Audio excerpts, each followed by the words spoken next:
Hi, everyone. Welcome to the first live Let's Talk About Skills Baby. Woo! So exciting. Each week, I chat with inspiring visionaries about the skills they developed, or the skills that make them successful, how they developed those skills, and their innovative approaches to skills-based hiring and learning around the world. Come learn what skills help you live your best life. So today I am so excited because we're hearing the live as it goes up on my screen. So, but here today I am joined by Jay. And Jay, the only question I didn't ask you before we went live was I wanted to make sure that I pronounced your last name correctly, and I completely forgot to ask. Is it Deshmukh? Close. Deshmukh. Deshmukh. Okay, Yeah. so close.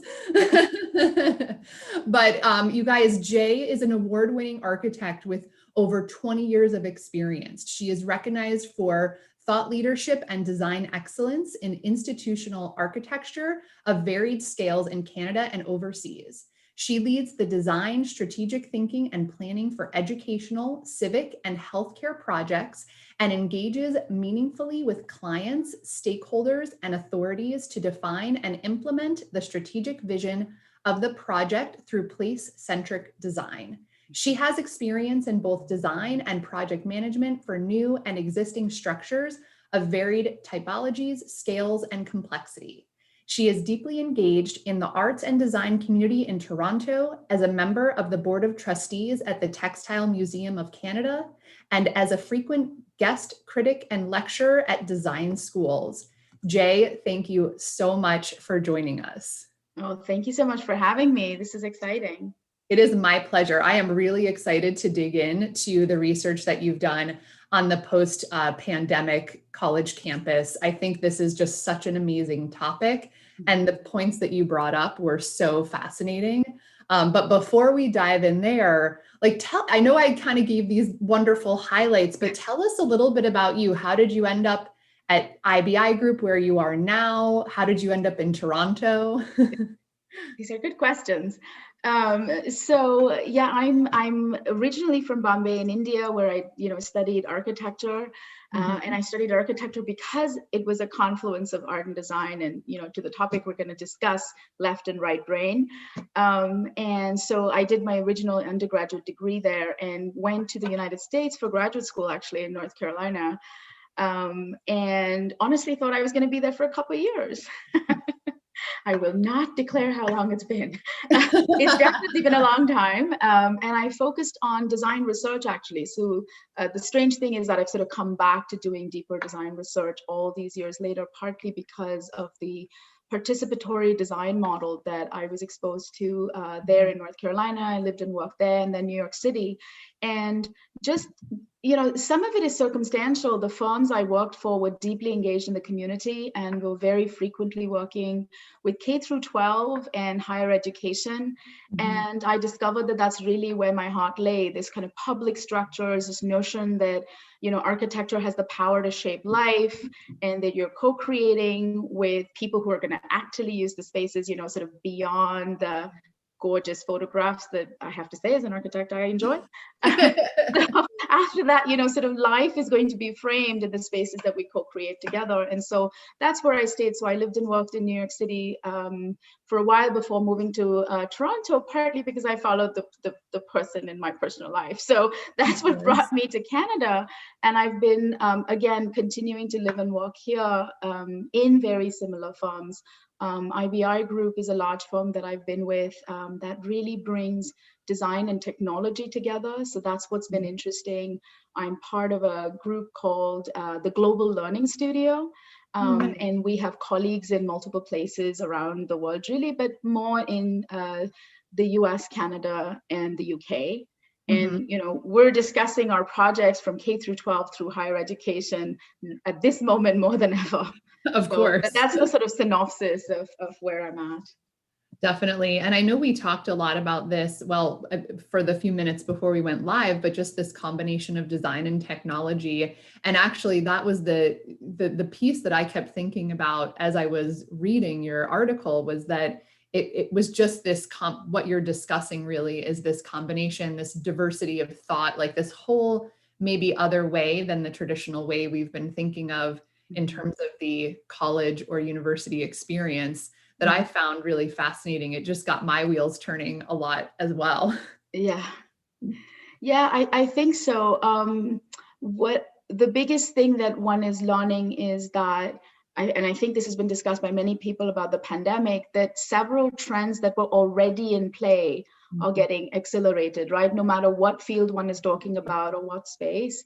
And I think the biggest thing for us to sort of take from the standpoint of what we're discussing is that the technology is an enabler, right? It's yes, it's certainly now becoming even more of a determinant of success, but it's an enabler. And to go back to the word design, you actually have to design the hybrid experience. Right. So in the same manner and the same care that, you know, over generations we have taken around, you know, creating space. And sort of, if I can go back to the architecture credo, there's a line from Malaguzzi, who was related to the Montessori movement, who speaks about the environment as the third teacher.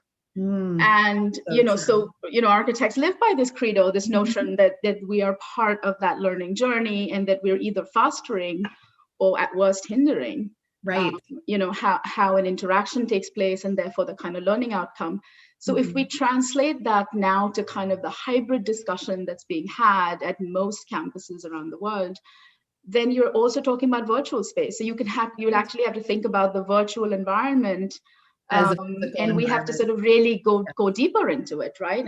And how to design it, so to speak. Well, and here's something I just thought of when you said that too. I was like, first of all, I was initially thinking of the virtual environment, meaning like the environment of you being at school virtually and making sure that you're really getting a lot out of that. But then do they have to also go a step further and almost like think forward to where that person is actually physically in their virtual environment? Because that's the thing I think of, you know, like we're, you know, my children, actually, the three of them right now are in virtual school at home. We live in New Jersey. That's just the situation we're in here with COVID. But the interesting thing is, you know, they were sending out all these messages at the beginning of the school year. Make sure your child has a desk and a quiet room and, you know, all of these things. And I'm thinking, I mean, we're in a fortunate situation, but listen, I've got, thank goodness I have one room with a door closed. And actually this happened after COVID because I didn't need that before because I was traveling most of the time. And I have two children that have their own rooms. But, you know, like I didn't have these gorgeous desks. I didn't have, and I've got a kindergartner, like going virtual. My husband's working from home. I was like, wait, I mean, they didn't want the kids going to school from their bed. And I'm like, okay, I appreciate that. But like, that requires a lot of things to get in order for you to be physically in a space where, and then again, right, this is the thing. I think of this because I have a daughter that has, you know, I know the school calls it learning disabilities. I don't call it that. I call it the gift of dyslexia. But here's the thing. She has like other things that are going on, like sensory stuff. For her to sit still in a desk, she can't learn. So she needs to be like bouncing on the ball. She's fine in the bed, but they want, you know, they're asking these. So anyway, that was a really long-winded thing to say, but my point being that like, are you guys having to think forward in this 100%. virtual environment to where the student actually is? Yeah, 100%. So, you know, the paper that you're referencing was done in the spring. So when I was talking to people in May and June, everybody was effectively calling it Band-Aid education, right? Everybody was sort of like, here we are, we're triaging, we're going to do what we need to do to get through this semester, and, you know, can't wait for fall, right? It didn't matter who I spoke to, you know, and I spoke to almost 50 people in 12 countries, but everyone simply wanted to go back, right? And we haven't. So there are a few countries who are doing a little better, but, you know, in general, we haven't. And so what I'm now finding, and I'm sort of back in research mode speaking to people, is that what we have done is we've taken away that collective experience, right? So the thing that we were all just taking for granted, that the classroom, and it was an in-person situation, which was a whole person, you know, situation, to the point that you just made. You know, educators know how to deal with the multiple learning styles of their students.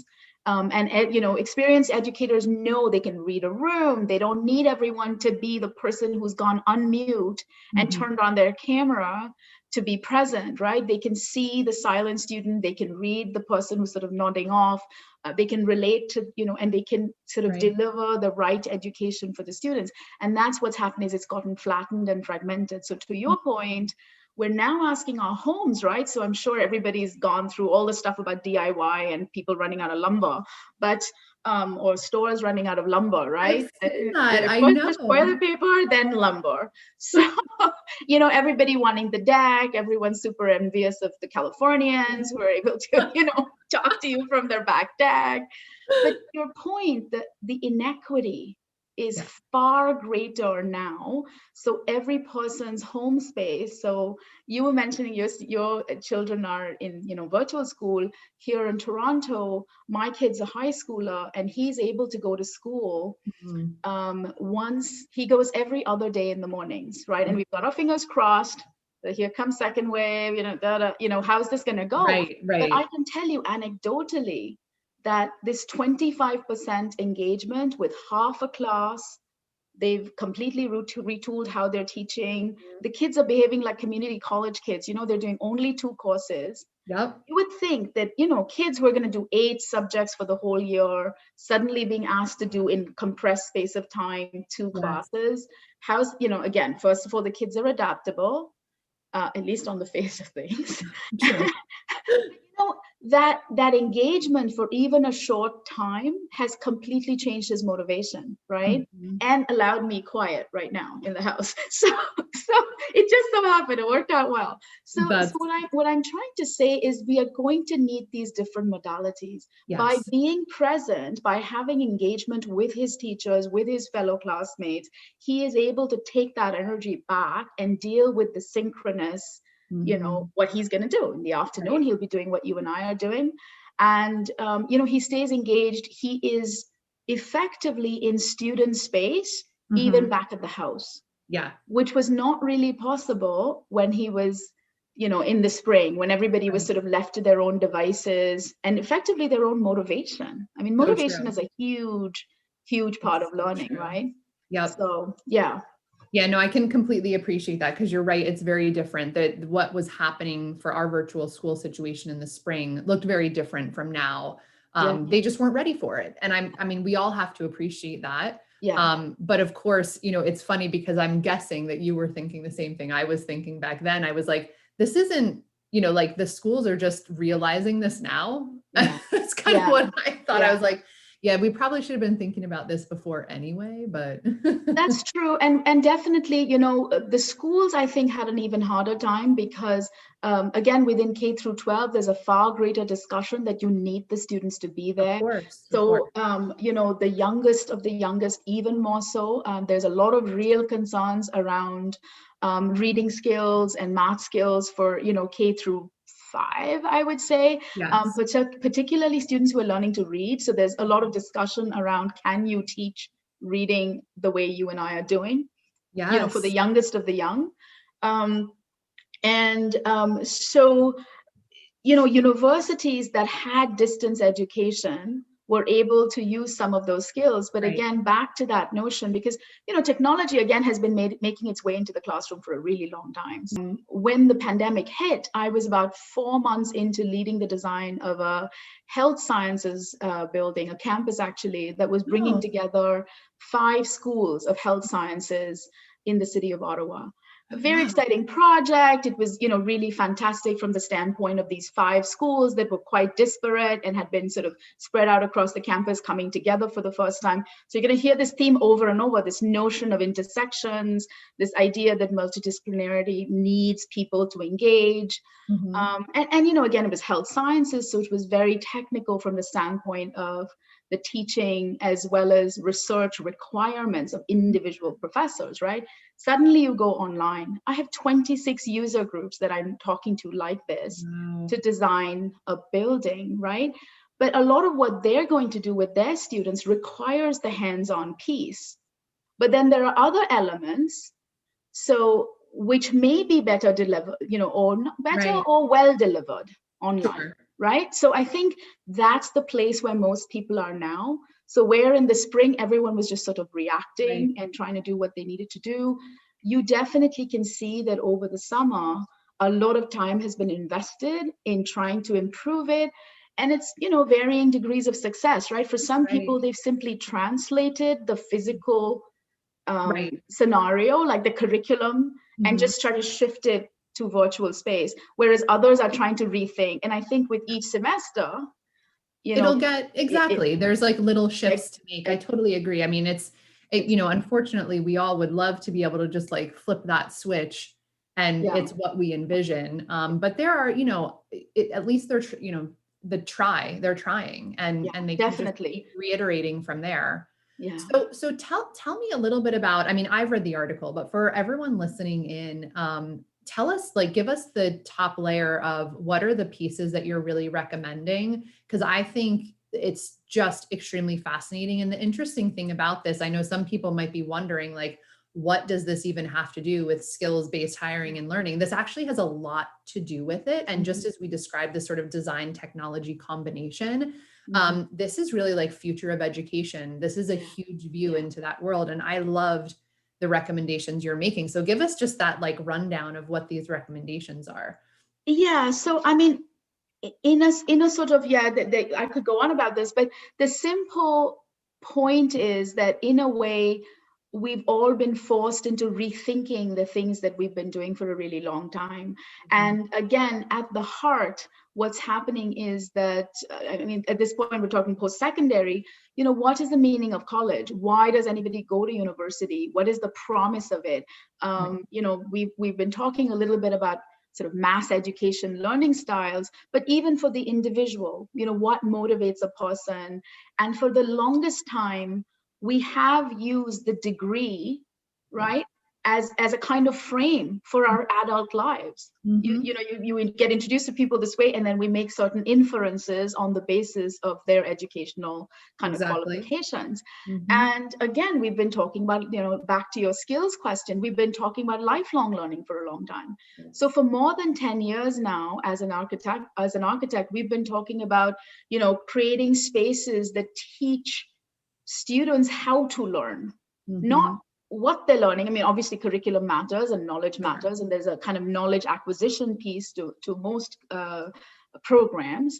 But on the other hand, what we're saying is that the critical thinking, the creative problem solving aspect of it, the ability to work both independently as well as collaboratively, like those elements require that nurturing while you're in studenthood, right? And potentially need reinforcement and development, all the words, reskilling, upskilling, every kind of skilling, right? All the skilling. on in your life, right? So the notion that you're going to have this kind of 4-year degree that's going to carry you through a stable kind of, career, has been lost for a while. It's just at this moment, everybody's being forced to kind of understand what it means.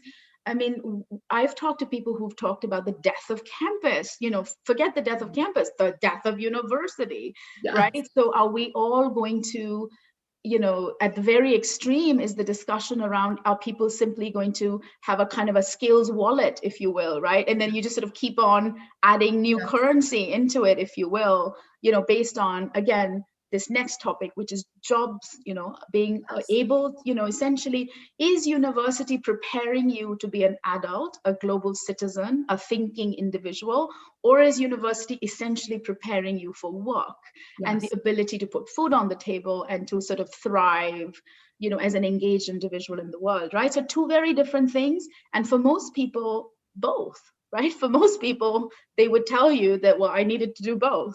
And so you might have to keep. I definitely find that interesting because most people that I interact with, and again, this is not necessarily in my field. I mean, people that I tend to be serving. So people that are actually like consuming the education that I'm trying to help align, or people that are on unemployment that are needing the technologies that we work on to help them find a job.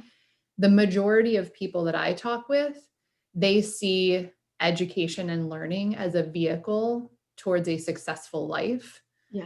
They might not, and again, this is the majority. I'm not saying that there's a lot of people out there that don't believe in the basic foundation, but most of them are thinking like, how do I get into a better situation, help take care of my family? It's the basics. Yeah.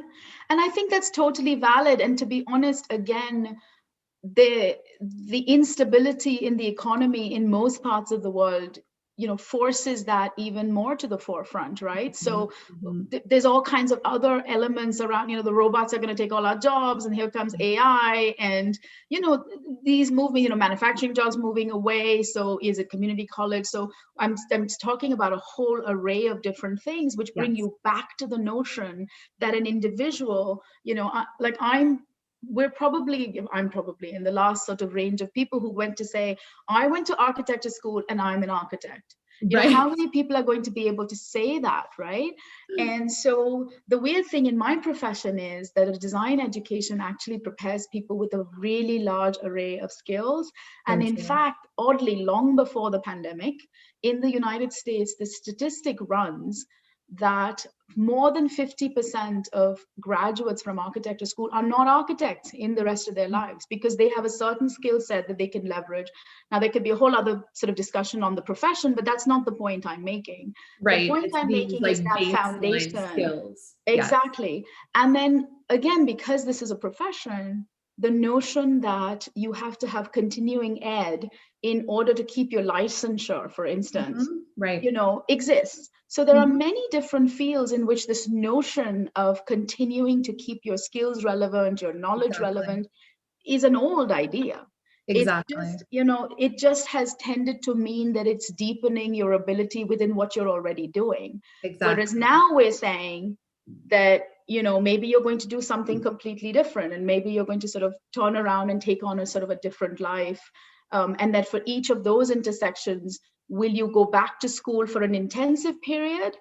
Or will you, what many adults are doing, continue to live and, to work and to build up skills? So I think that this idea of studenthood being at a particular moment in one's life is going to become a lifelong student, right? This idea of being a lifelong student with definitely concentrated moments, right? So you'll have the points in your life where, it'll be very focused and very concentrated. But again, back to that, there's several students who work at the same time that they're studying. So it is not black and white. It never has been. No. And possibly this hybrid learning will allow a greater choice, so another thing we've talked about many times in architecture is, again, long before the pandemic, is that we're asking for space to not be either or.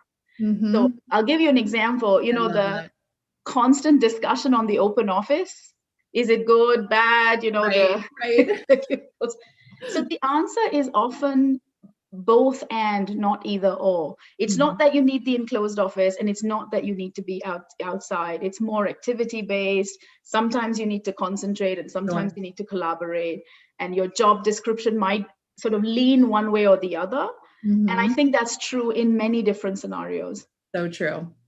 I think so. And I think it's true in learning too. And I think it also has to do with the individual, right? Because some people, like I was saying earlier with my daughter, some people focus in totally different ways. So some people find the collaborative environment to be great, and that's a great way for them to focus. And then others, that's just not like uniquely something that they're great at. I only say that and laugh because I am not. Like, I'm someone who needs the quiet to focus. Right. And that's the thing is that within a single, because we're talking about classrooms in a sense, there will be that range. But also, to your point, as an individual, there'll be moments when you want to concentrate versus, so there is no one size fits all, right? So around this, again, this notion of skills is that there are going to be skills that are foundational that you might have in these kind of compressed times in your lives. Like, that's what one is seeing about the future, is this idea that many of us are going to have to understand that, graduation is not the end, right? Right. So I think it's on average now, like, and I can't even remember where I read this stat recently. On average, we have 10 jobs throughout our 10 different jobs. And that's just an average. I'm thinking back and I'm like, man, I think I've already had the 10. I don't know. Well, what's interesting is you mentioned 10 jobs, right? What if it's 10 professions? Right. So right? true. So a whole other, so you were talking about the paper that I wrote. different parts of the world have different attitudes about it, right? So I was mentioning to you that I grew up in Bombay in India, and India has had for the longest time a much more traditional sort of mindset. People will walk in and say, I'm the engineer, I'm the teacher, I'm the whatever, right? And even in the United States, for sure, you can see, and Canada is no different. Oh, yeah. This framework is very much driven by a certain kind of frame that's put around a person. And then if you hear that they also do something else, we start getting a little bit surprised, and we appreciate it. Wow, oh, also a dancer, oh, brilliant, this kind of thing. But I can see how, in Denmark, for instance, the notion that a person is going to have to retool frequently is completely accepted. Yes. And of course, Denmark does everything brilliantly, so they do, honestly. They have the answer. So they allow a very simple mechanism for people to go back to school, often in a kind of community college setup. There's also not enormous pressure for people to be academically oriented. So that's the other thing that, if you think about, again, now a bit of a history situation where trades was, determining, right. To your right. point earlier about, people just want the basics. What am I going to do? Who am I going to, am I a carpenter? And we've created this kind of hierarchy, a false hierarchy, in a way that I hope will be dismantled, No, I know what you're saying. One of the things that really stood out to me in that article in particular was sort of, you made some references to sort of this like Cisco, this campus, like MIT, like the Cisco campus at MIT. And then it was like the the MIT campus at Cisco. Yes. And it just, it really, that's what sparked some thoughts in my mind related to what you're discussing, is sort of this, because if you think that people have, again, when I said on average of 10 jobs, you're right. It doesn't mean the same profession by any means. And this is just an average. I actually think that number is going to go higher, but because like, I just think that's the way that life is. But then also we're in and out of learning. Now people might not even recognize this, right? Because like the way that I look at skills is that we're picking up skills, not only in formal education environments, but also in everything else. So today, here we are, this first live, I actually just did this for the first time on Tuesday, right? Like I didn't know what I was doing. But that's it. I Googled some stuff, looked up a YouTube video. That's how I figured it out. Now we might not say that that's learning in the sense of like something I'm going to sit down and put on my social media profile or my resume, but in actuality, we're learning a lot. I'm going to guess everyone here has looked up the most ridiculous thing on YouTube to do a household project. Cause that, like the grill went out the other day and we were like, oh, let's just find a YouTube video, see how to fix it. And that's learning too. And so throughout our life, we are learning, whether or not it's formal or informal, we're moving through these different professions, through these different jobs. And what I found when you described that was that I was like, man, that those foundational skills, those baseline skills that you mentioned earlier as like an important function, that made me think of so many different ways that we pick up those baseline skills. And those environments like this, and maybe you can elaborate on this, what you meant by MIT Cisco campus. Like, I know what you mean, but I was thinking about that. And I was like, these entrepreneurial, that really lends toward the growth mindset, the critical thinking, the problem solving. And when you combine this like working and innovation style space, that got me really thinking. So maybe you can elaborate that on first, and then I can tell you a little bit about where my thoughts were coming from. Yeah, no, absolutely. So what you're referencing is the fact that a lot of engineering schools, for instance, will have, some sort of endowment that will come to them that will create a partnership. So, certainly a lot of the elite universities will have, external partnerships with engineering concerns, or, as I said, with Cisco, for instance, has been quite active, and they will create that kind of, it became really popular, right? Over the last 10 years, every elite school got a maker space, the hands-on, the learning. And, it's been quite dramatic, but now one is wondering whether instead of the private organization or the research lab, being embedded in the university campus, is it going to be the other way around, right? And so is it going to be more like the educational mindset is actually getting inserted into the private concern, into private space? And I think, again, back to the both and, I think they're both going to happen. Yes. I don't think it's going to be an either or. I also think it's going to be much more distributed. There are many different campuses, particularly ones in urban centers, that are creating these kind of innovation zones, yes, that are, really kind of creating a space, but not just a physical space. It's an intellectual space. It's in a space of of experimentation, but also, yes, a space of mentorship.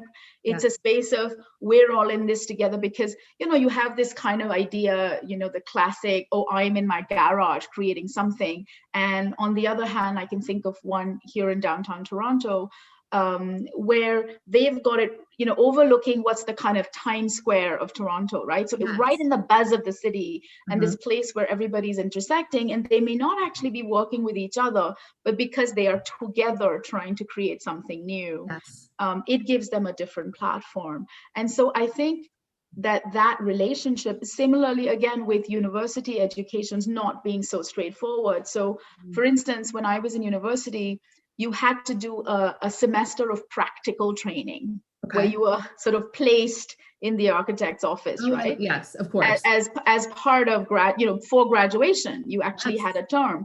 And there was always this discussion about whether that term should be at the end of your education or somewhere in between. Yes. And I honestly believe that when it was in between, it actually brought you back to the campus with a very different mindset, right? It's like you were describing with your son having this, I think of it that way, because like you're bringing something, it's just a different learning environment. That's all I would describe it as. You're learning in a different way, in a very hands-on way. And we all know how important that is, which is why I love the concept of these maker spaces. But it reminded me of, I had a conversation with Houston Community College, I want to say it was earlier in the year. I feel like time is, we don't even know what that is anymore, but whenever it was, they had created an innovation space, like an idea, again, very similar to what you're describing. Now, this is at a community college campus, okay? And granted, it's in an urban center, like the middle of Houston, right? But it was a place where entrepreneurs can come. They also had different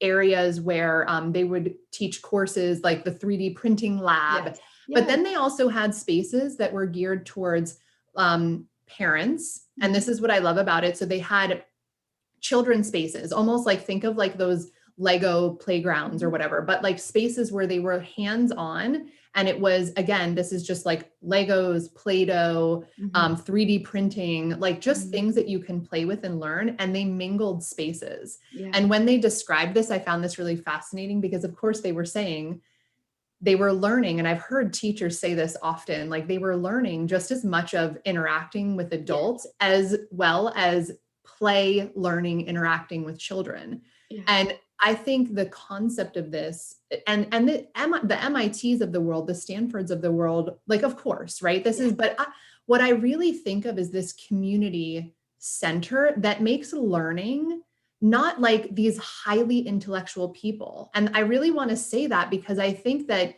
the world we're going towards, like, I don't want a certain class of people to think like, that's not for me.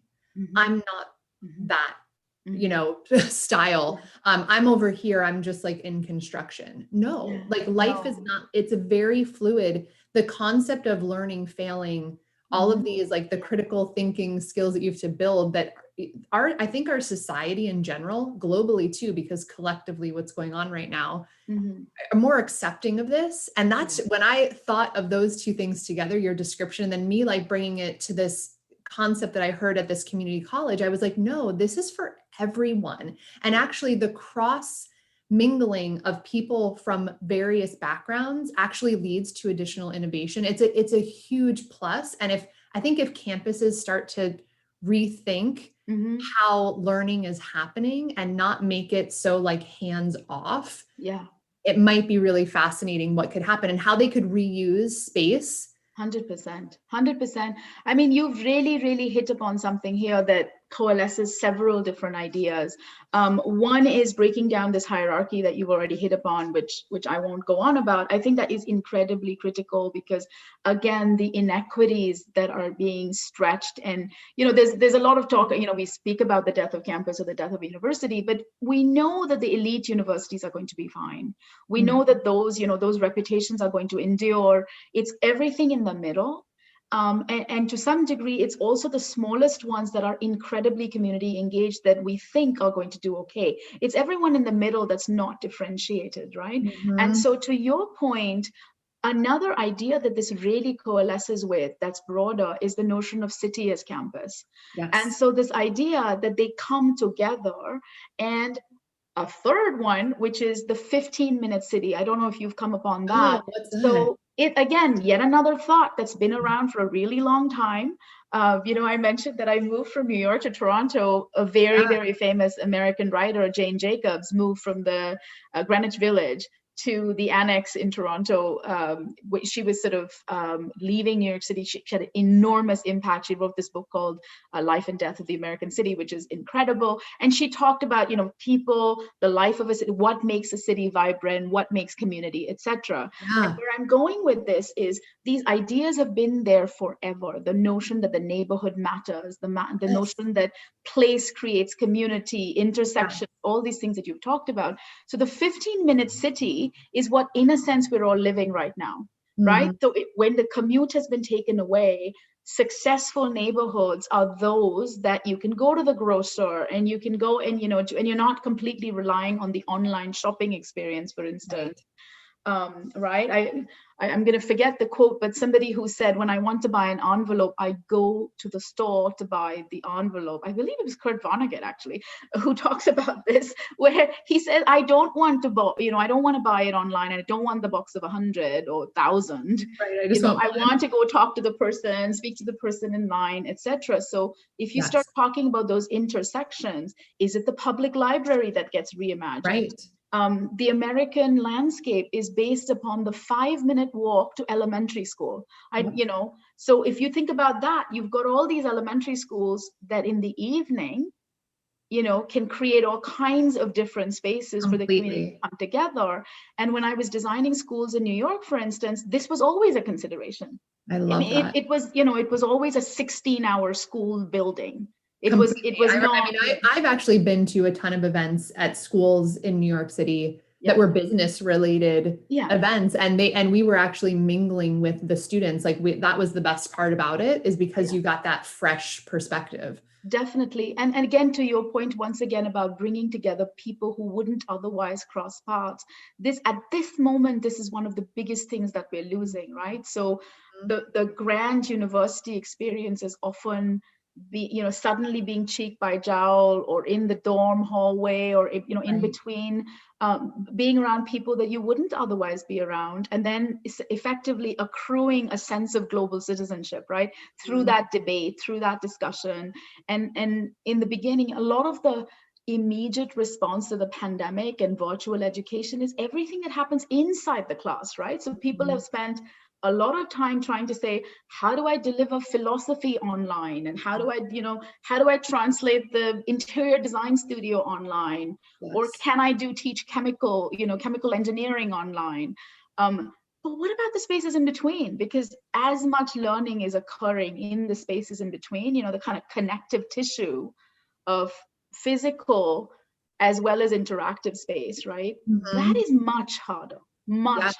It's so hard. Now, what are your thoughts about, because I read, this wasn't, at least I didn't notice it in the article, but let me know if this was in your thoughts. So I have been really keeping an eye on lately this sort of shift from virtual reality VR to what's being called XR, having actual experience. So I don't know if anyone over this time period has been to a virtual event where they have an avatar. But I was chatting, there's 2 things that I noticed lately. I think it's Arizona State, maybe. It's one of the, or University of Arizona.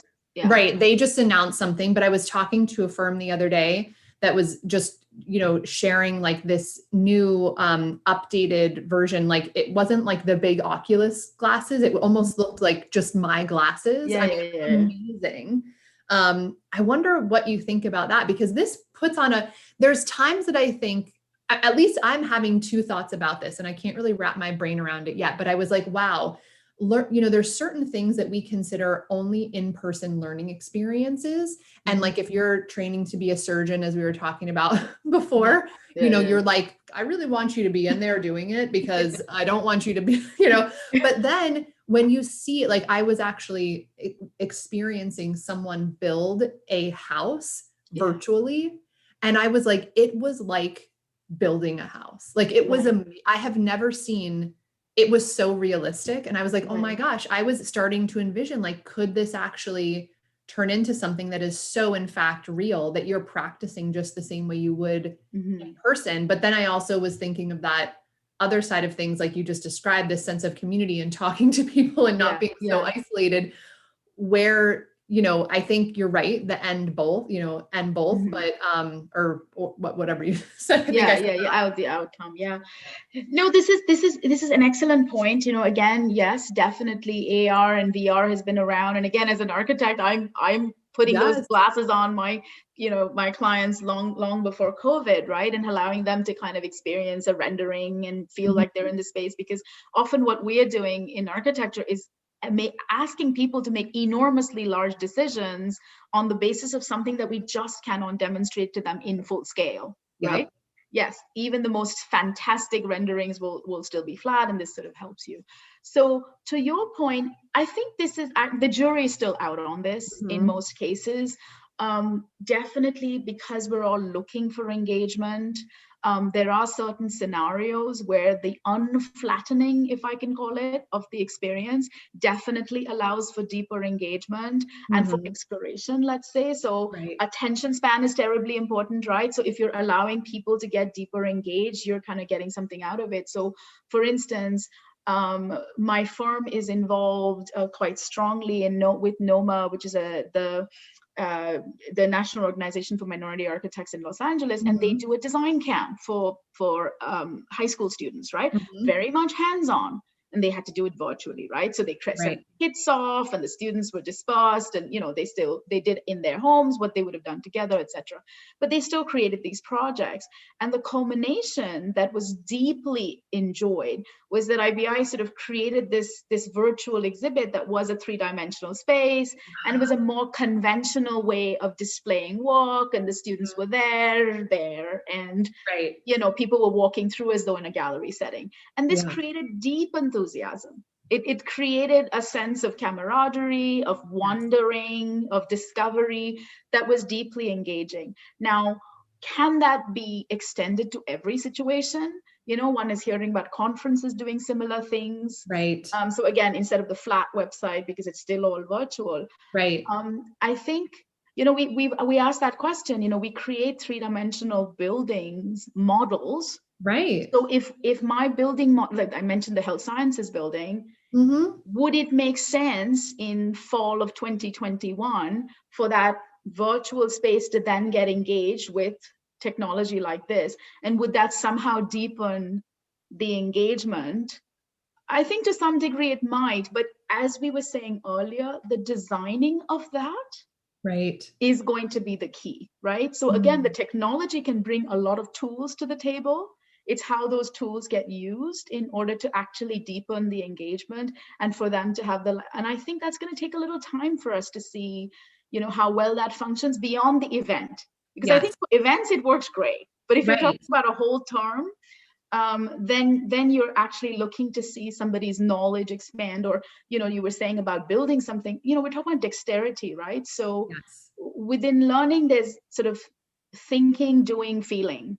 And again, in the West, we're a very cognition-oriented, cognitive acquisition, knowledge acquisition-based culture. We are.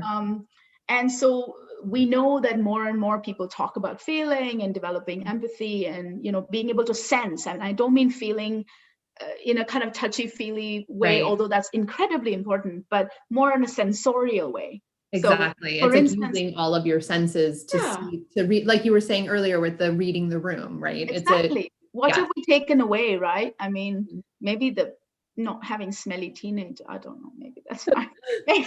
No, but I know it's the rest of it. fascinating to me to like imagine, even as you were describing this from an architecture standpoint, and I'm not an architect, I was like, wow, to think about, I know some people think about COVID as this like huge doom and gloom scenario. I am just like, my mind is blown at the possibilities that we could be transforming to right now. Yes, of course, I want to think of both sides, but just the thought that at some point in time, you as an architect may actually develop a completely virtual environment and space that people interact with virtually. Yeah. It's just totally what? That's not far at all. That is not far at all. We've already held certain events. So what's funny is that right before the COVID hit, in physical space, see, now I have to tell you that in physical space, we had created something called the sandbox. Yeah. And it was a few floors away from where I worked, and it was called the sandbox because it was going to bring together external partners and consultants and others to develop new ideas. This was the idea of it, so it was a space of collaboration, and it had a large variety of spaces that you could do that in, right? And the day the WHO declared the pandemic, I was meant to go to Ottawa to do a workshop with 50 people. Wow. And I ended up having to stay in Toronto in the sandbox because it had better technology. And I was interacting with people in Ottawa, and we ran the workshop virtually. But at that time, the rest of my participants were together in the room. I was the only distant person. Well, that sandbox space is architecturally and sort of design-wise a really fun space. We've recreated that as a virtual space, and we've just started hosting events there. So that's so cool. Oh my gosh, next time we should host your thing in the sandbox. Yes, let's do it. Right? Because what it's doing now, so we're testing it. We've done 2 of them, and we're going to do an environmental awareness one. So again, the idea is that you activate that virtual space and you try to create some of that, that interaction that occurs before and after. Yes, because that's in the hallways, right? Exactly. That's like the most important part of when you're in person. Yeah.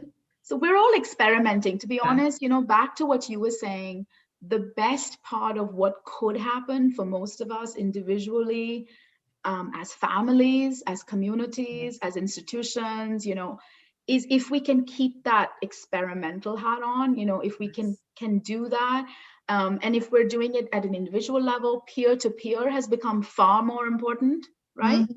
And so I think that's the exciting part of it, is that it's causing each of us to kind of, nobody is being as collaborative. Nobody's, I don't know, I mean, each person has attended more webinars than ever in their lives.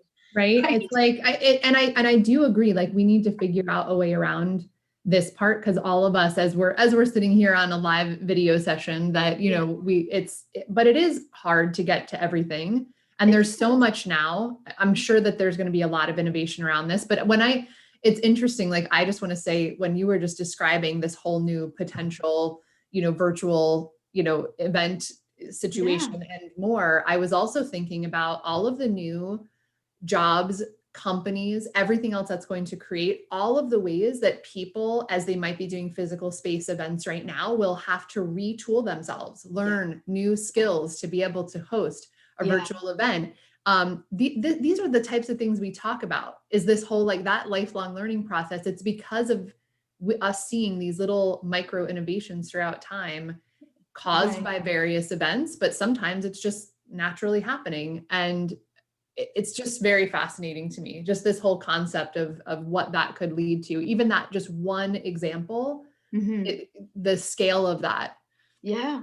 And then to your point about back to the sort of skills idea, we make a lot of assumptions on the basis of the frames that we're we're given or that we've taken on for ourselves, right? So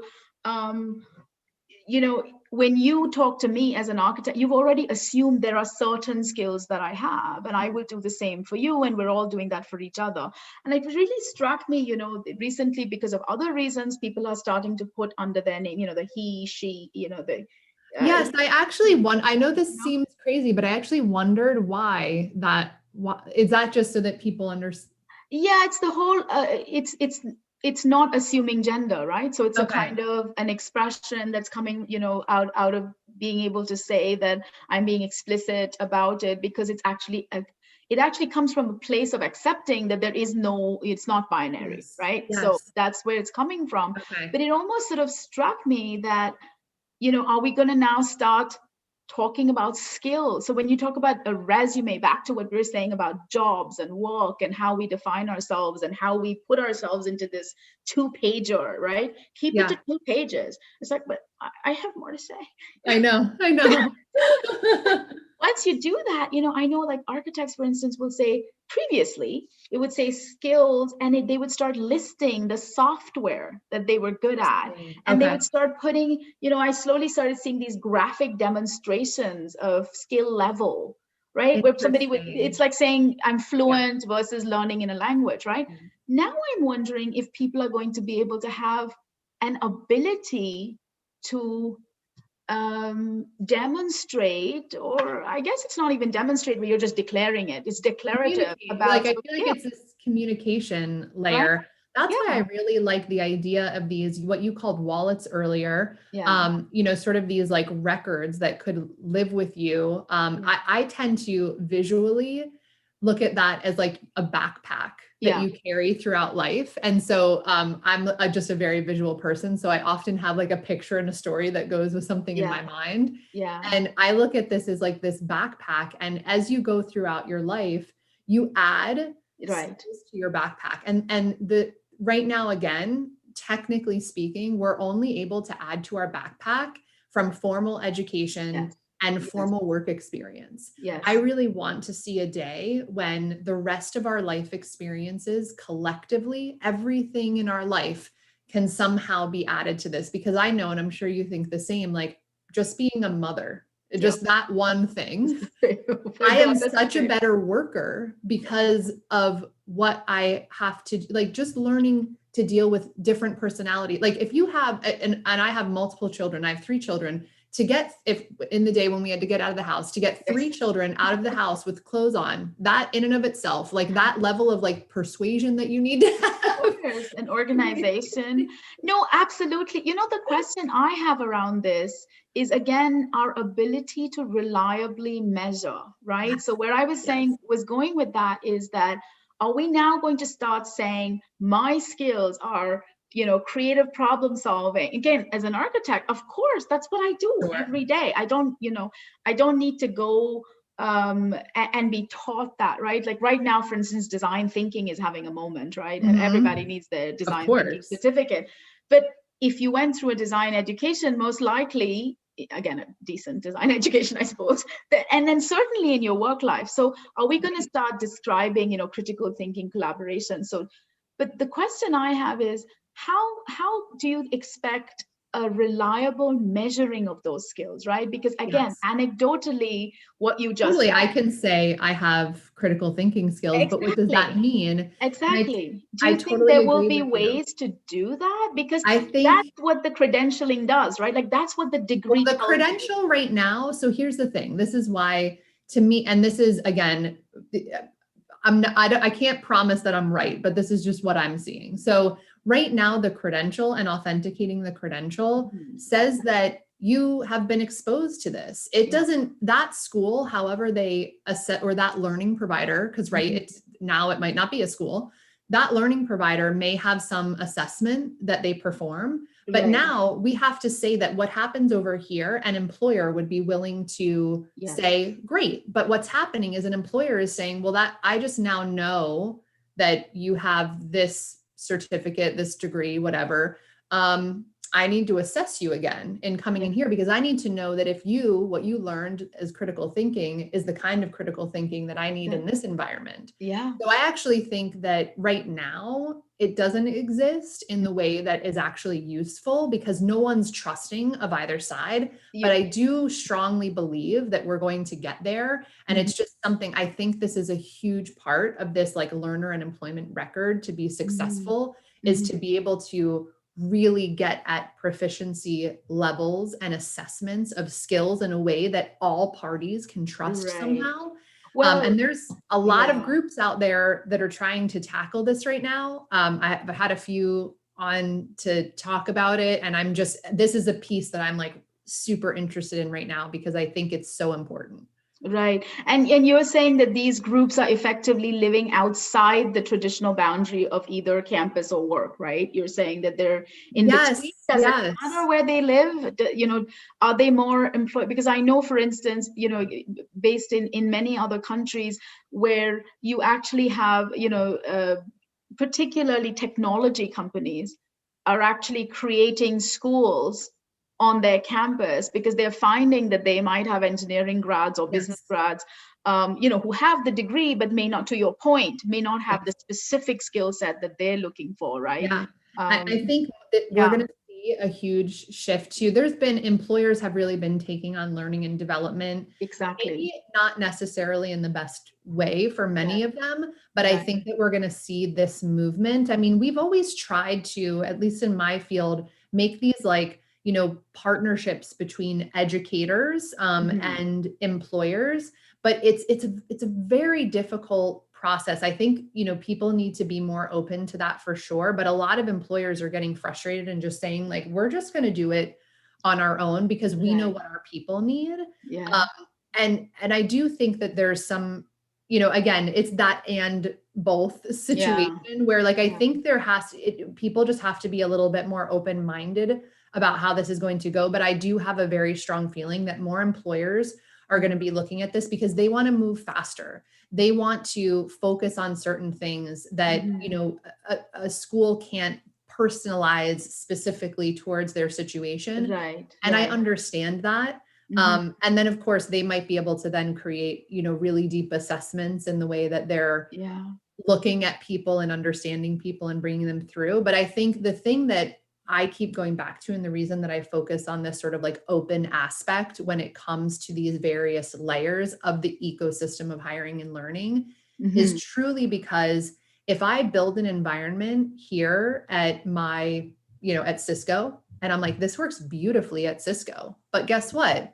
Now we have, again, on average, people moving in and out of 10 professions. And like we said, that's likely to increase. They're moving in and out of various learning, not only internally of what you're providing at Cisco, but whatever else they're doing throughout their life. So if I've created this beautiful environment in Cisco that speaks, like it may not translate out for people movement. And so yeah, this is going to start to get difficult for a person because I need to be able to communicate to multiple things throughout my life. But for that organization, in terms of talent pipeline, if I yeah. can't keep people moving in and out without having a lot of work to translate what they are in and then what they are out, Right, right. I think that's going to cause a lot of barriers. So that's my focus on helping people create a collective communication layer so Yeah, that these people can move seamlessly because it's beneficial for people, beneficial for employers, beneficial for educators. And isn't that the whole point? yeah, no, it's beautiful because you also just mentioned a word that I do write about and that I believe in at multiple levels, which is this notion of the ecosystem and this idea like if we are going to be lifelong learners, there's effectively an ecosystem of learning and doing. Yes. And I don't even know that they're two separate words anymore. I just don't Right. have a nice word to put shove them together, right? I know we're going to Uh, have to think of something. right. But to your point, we went back to the notion of the elite university. There's also the elite workplace. And Yes. so I think once again, the credentialing that comes from sort of name recognition and reputation precedence Yes. is secure. It's everybody else, who needs to have those trustworthy, reliable, measuring systems that other people can have. And, back to your backpack analogy, I didn't speak about this, but it actually comes from refugee resettlement. Yes. So you're right, It's because 100%. right. So you're talking about people who have incredible skills and who, because of the label of refugee, are seen in a kind of you need me kind of manner rather than you are this whole Yes. human being with all of these, skills and Yeah. experiences and, And abilities. quite frankly, people that have gone through major crisis like that, the Yeah. skills that they've built, There you go. I mean, I Yeah, don't there you know go. what to say. There you go. That's true, right? And that would change your mindset. Completely. I know that it's the same thing even in Canada where I live, right? Where we have an immigration system that's completely based upon professional, education and ability to join the Yes. workforce. And yet it gets very difficult depending on the field you're in to be able to give credibility to people's experience in parts of the world that are very different from Canada, because employers don't know what to do with it. How many times has someone come into a country and they have to retake an entire medical degree? Yeah, And I'm yeah, like, totally. we can't say that they're medical, like, I mean, I mean, I could understand if they maybe had to, again, take some sort of, be in an environment where they can prove that they know what they've learned. I can understand that. Mm-hmm. But to actually just say, nope, this means nothing. Yeah, definitely. Yeah, definitely. When and this is a huge one in very particular fields that have particular skills and abilities, and in healthcare is a really sort of big one for that. When I was in North Carolina and went to graduate school, even my skill that I needed to learn was typing. So it was really funny because we were completely paper-based in India, and I knew that in American graduate school, I'm going to have to write a paper. And that's what I had to do. And in the time that I had only learned the top 2 lines of the typewriter. And in the last line, I had, goofed off. So when I got to school, it was really funny because it was a different way of thinking, you see. And so I would go to the computer lab, and this is how poor I was at it, that I would actually write my entire paper by hand, and I would go to the computer lab just to type it. Wow. In time because I couldn't think and type at the same time. You know what's interesting though, and I would love to talk, I'm going to throw this out there. I would love to talk to someone that just has always typed, because I grew up in this like half and half, right? So when I was younger, yes, we had the super old Apple computer of the 80s, right? That I don't even think we actually did anything on it. I'm not going to lie. It was there in the house and it was cool. It was kind of yellow. Yeah. And then we were always like writing papers, but then there was at one point in high school where there was a shift where I guess it was like the floppy disk that made the big difference. Yeah. And because you could bring in your paper. Yeah. But prior to that, we had a computer class in school, and they would put, I have a keyboard here. They would put a box over your hands, and you had to, I just happened to be very competitive. You had to type and spell correctly and everything, whatever it was that they were asking you, in 60 seconds. Right. And for some reason, it was just the thing that made me want to do it. But as I got older, I realized this was that one year, I think it was 6th grade, where we had to, and I learned the whole thing with my hands. Like, people still say to me, how do you type so fast? Yeah. It is the most helpful thing now. And I look at my daughters, they don't have this in school, which is fascinating to me because everything is touchscreen for them. Yeah, no, So it is interesting what you say, because I went on to say that the fact that I did my graduate thesis using only computer software, I learned all the software that I needed to learn, and it was architecture school, so the presentation mattered, right? So it was desktop publishing. Yes.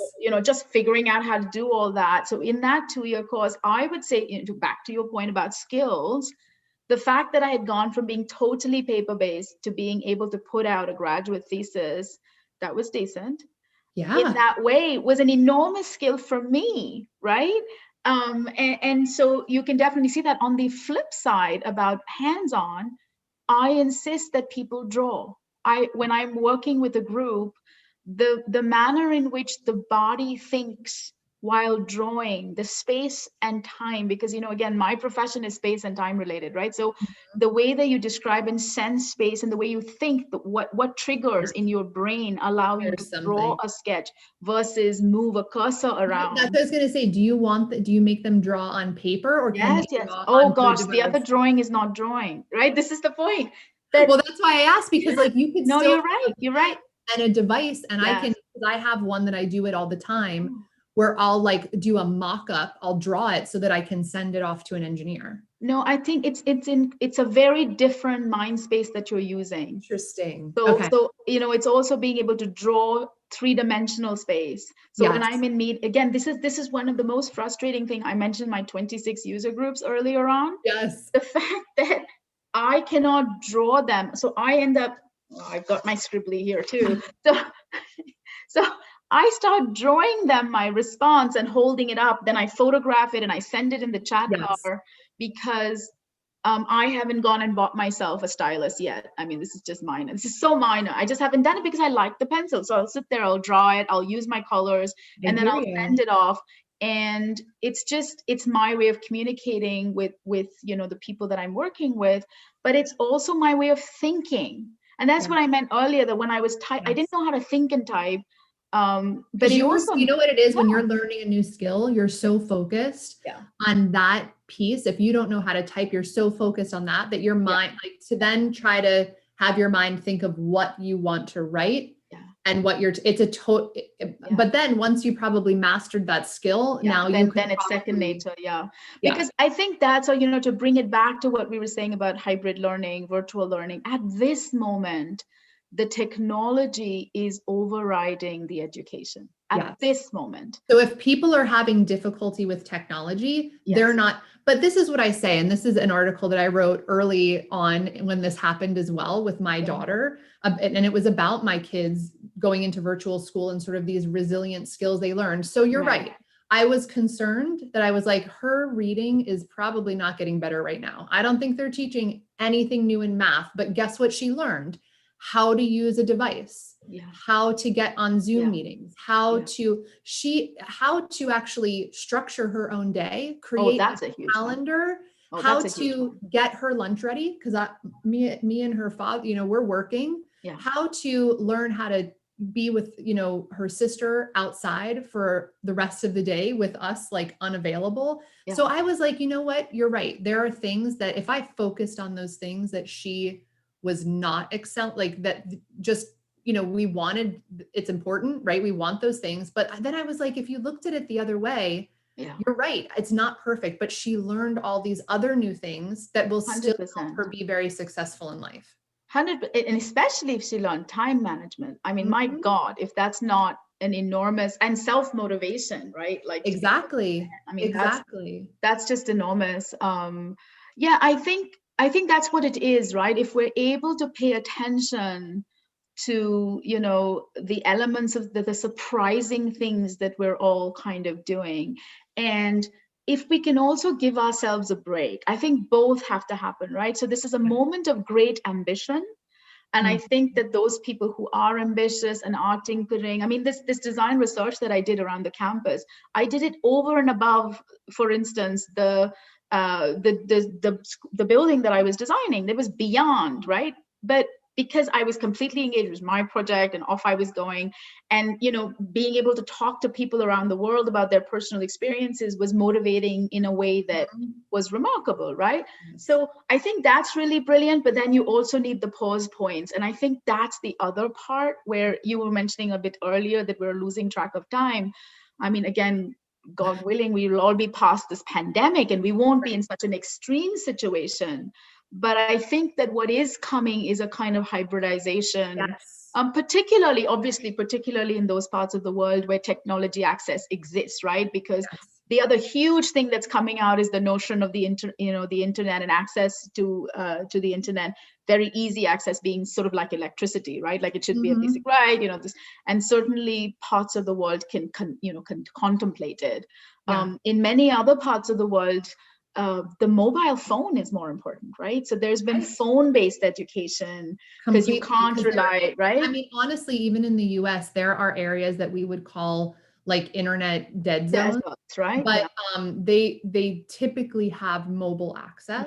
And you will see that even in like, vulnerable, generally vulnerable populations, like most often. And it's refugees too, right? Like most often they'll have no paperwork, but they'll have a mobile 100%. No, 100%. I spoke to somebody who is right now piloting a program with the Rohingya Muslims, the people in Bangladesh at the giant, to deliver very basic education. But what's interesting is that, again, back to your skills question, they are giving them the platform to not be disengaged from learning. So that's what I find really interesting. It's not the curriculum, it's the ability to engage, to think, to stay in that space of learning. So they're keeping them education ready, keeping them engaged socially, emotionally, kind of, keeping them engaged, but also growing those aspects of themselves so that when school begins, so they're not trying to pretend that they're delivering curriculum, which I thought was really, really interesting. That I find that really interesting. And that's that was my approach. I mean, in the spring, that was that at first I was, for like a few weeks, I was, very concerned. But then once everything sort of settled and we were like, okay, this isn't just like happening for a few weeks, this is real. Then I was like, if I'm going to drive myself crazy and all of these children crazy, if we just keep focusing on what it is that they're not learning. And but that's why I say, even you're saying they're learning ready. I'm like, but those are such important aspects of life. 100%. That need to be practiced and learned throughout time. I would say that actually they're probably setting up that group of people to be way more successful in life. Yeah, I mean, to be able to calibrate, I mean, everyone is talking, we haven't discussed it that much, but it's been implied a little bit, is this whole notion about, mental health and wellness. And that has now come back into the discussion in a way that, it's always been around in the fringes, but because we're all sort of really forced into a space where, work and life and everything is colliding. And as you said, I have no idea when the day begins and when it ends and this kind of thing. So then you have to personally generate it, you have to family generate it, community generate it. So I think that in a way, it gives agency, right, at many different levels, but we can only have it if we're replenishing in some way, right? So you have to kind of replenish the well. Just like school, right? It's not like we can just go to school for that one period of time. It's the same thing. I'm so glad that it's becoming more aware. And this is the first time that collectively we're all experiencing something similar globally. And that's why I feel like this awareness at this time is different than it has been in past times. I hope so. I hope so too. Yeah, no, I definitely hope so. Jay, we are we could talk forever. I love this, but we should probably wrap up. So I'll give you one last moment here though, if there is anything else that you'd like to share as sort of parting thoughts or words, and then I'll go ahead and wrap us up.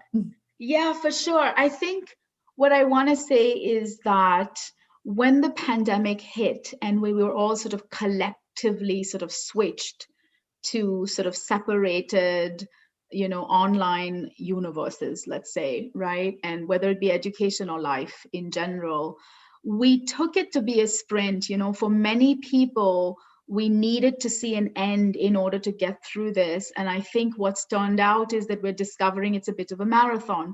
And so if we can take the notion and if we can learn from how marathon runners train, that's almost what we need of ourselves. And so again, I'm going to keep saying it at all levels of ourselves, of our families, of our communities. You have to kind of both understand that this is for the long haul. So there's a very different skill set that's required for the long haul, but also those moments of sort of replenishing, that are required. The fact that there are there are moments of a burst of energy, there's moments of, just coasting. So I think that is required of us at this moment. And if we're able to create the ability to engage again, either because of our own agencies, our peer-to-peer, or our colleagues or our teachers, I think we're going to get to a different place. I really love that analogy, Jay. And I'm like thinking of that endurance building that happens, because the other thing about marathon runners in particular is that you don't just all of a sudden run 26 miles, you build up to that. So I think we have to give ourselves grace and our family and other people grace throughout this process as we're building up our endurance.